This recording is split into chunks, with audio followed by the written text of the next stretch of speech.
ఒక్కసారి కొమ్మూరి గోల్డ్ కి కాల్ చేయండి. తాకట్లో ఉన్న మీ బంగారాన్ని విడిపించి మార్కెట్ ప్రైస్ కి వాళ్ళు కొనుక్కుని మిగతా డబ్బులు మీకు ఇచ్చేస్తారు. హలో అండి, అందరికీ నమస్కారం. మీరు బీజీ చూసి కార్తిక్ గారు ఏంటి రోజు రాజకీయాలు మాట్లాడతారు, కానీ ఒక సూసైడ్ గురించో లేదు ఒక ఇలాంటి విషయాల గురించి జనరల్గా క్రైమ్ విషయాల గురించి వీడియోలు చేయరు కదా అని మీకు అనిపించవచ్చు. నిజానికి క్రైమ్ వీడియోలు నేను చేయను, కానీ ఈ విషయాన్ని నేను మీతో మాట్లాడాలనుకుంటున్నాను. ఎందుకంటే ఈ అమ్మాయి యూట్యూబర్ కాబట్టి, ఈ అమ్మాయికి ఒక ఫేమ్ ఉంది కాబట్టి మీడియా మొత్తం కూడా ఇష్యూని క్యారీ చేస్తుంది.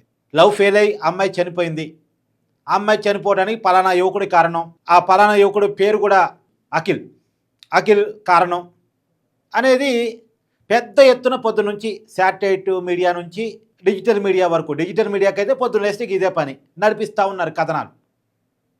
ఎలా చనిపోయింది, చనిపోయే ముందు ఏం చెప్పింది, ఇదంతా రకరకాల కొన్ని నిజాలు కొన్ని అబద్ధాలు అన్నీ కలగలిపి నడిపిస్తూ ఉన్నారు.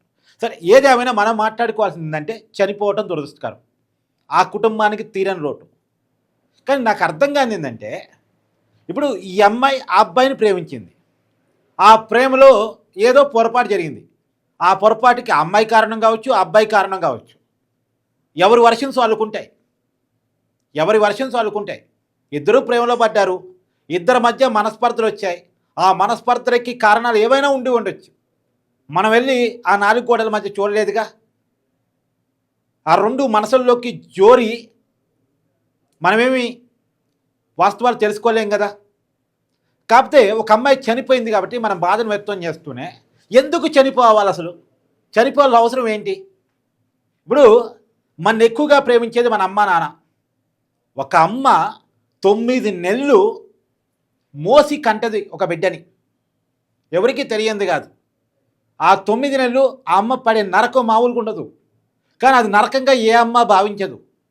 అది కనుక నరకంగా భావిస్తే ఇవాళ భూమి మీద మానవ జాతి ఉండదు. పురిటి నొప్పులు అనుభవించినటువంటి వాళ్ళకి తెలుసు, అంటే వాళ్ళు బాగా చెప్పగలరు, నేను చెప్పలేను. కానీ వాటి గురించి వింటాం తప్ప అనుభవించిన వాళ్ళకి బాగా తెలుసు కదా నొప్పి. సో అంతగానో ఇబ్బంది పడే ఒక కానీ తర్వాత కష్టపడి తల్లిదండ్రులు, తండ్రి ఎంత కష్టపడతాడు, తను తిన్నా తినకపోయినా తన కుటుంబాన్ని పెట్టాలనుకుంటాడు.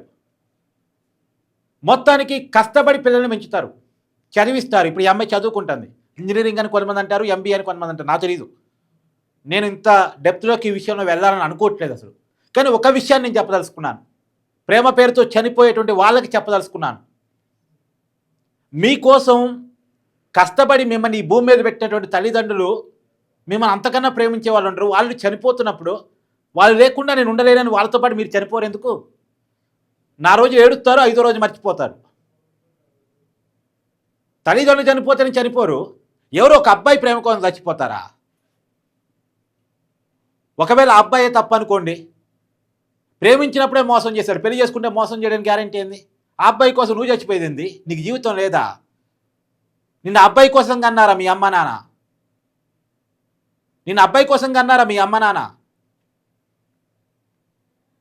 నీ మీద ఎన్ని ఆశలు ఉంటే వాళ్ళకి. ఇలా చనిపోయే పిల్లలంతా ఒకసారి ఆలోచించండి. ఇవాళ మీరు ప్రేమించిన వాళ్ళు మిమ్మల్ని మోసం చేశారని చనిపోతున్నారు కదా, మీరు కొంతమందిని మోసం చేసి చచ్చిపోతున్నారు తెలుసా? మిమ్మల్ని ప్రేమించిన వాళ్ళని. వాళ్ళు కుమ్మిలి చావాలి వాళ్ళ నుంచి.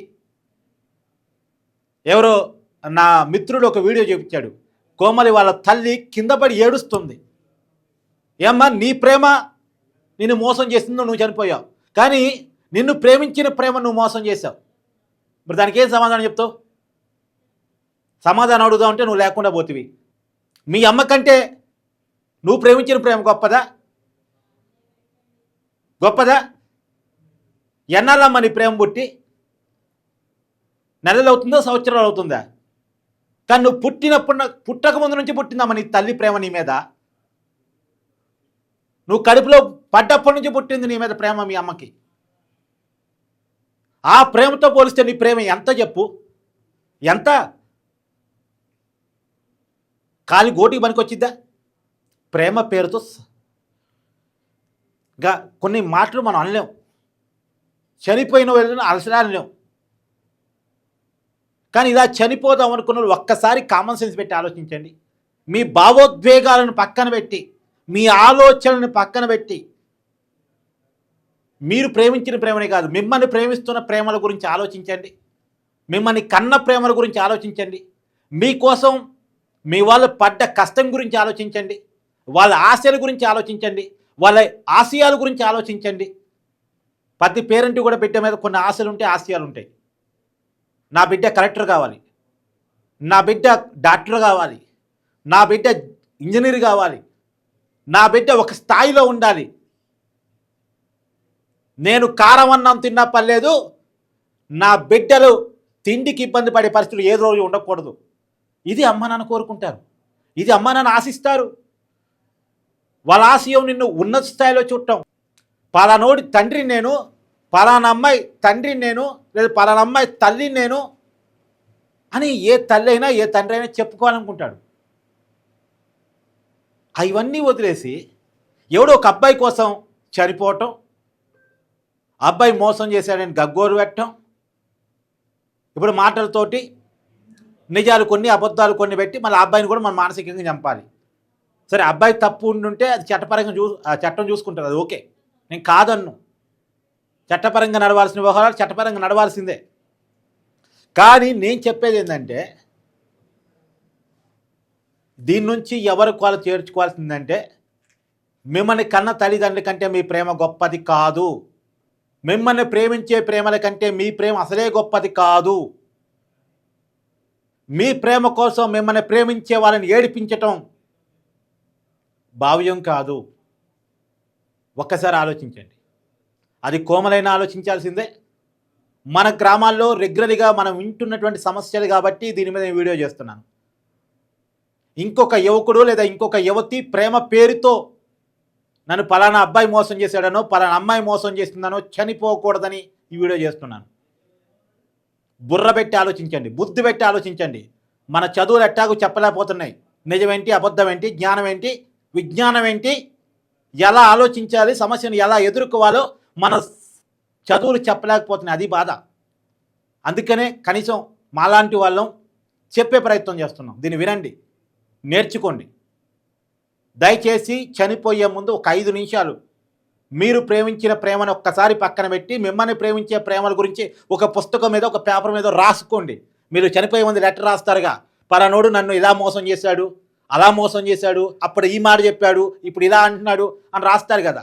అలా రాసినట్టే ఆ లెటర్ పక్కన పెట్టి ఇంకొక లెటర్ తీసుకొని మిమ్మల్ని ప్రేమించిన ప్రేమలు, చిన్నప్పటి నుంచి మీ అమ్మ నాన్న మీకు చెప్పిన మాటలు, మీ గురించి కన్న కలలు, దానికోసం వాళ్ళు పెట్టిన ప్రయత్నాలు, దానికోసం వాళ్ళు పడ్డ ఇబ్బందులు, ఇవన్నీ కూడా ఇంకో లెటర్ మీద రాయండి.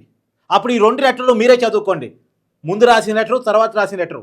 అప్పుడు కూడా మీకు చనిపోవాలంటే ఇంక నేనేం చేయలేను. దీని మీద మీ అభిప్రాయాన్ని కూడా కామెంట్ చేయండి. Thank you.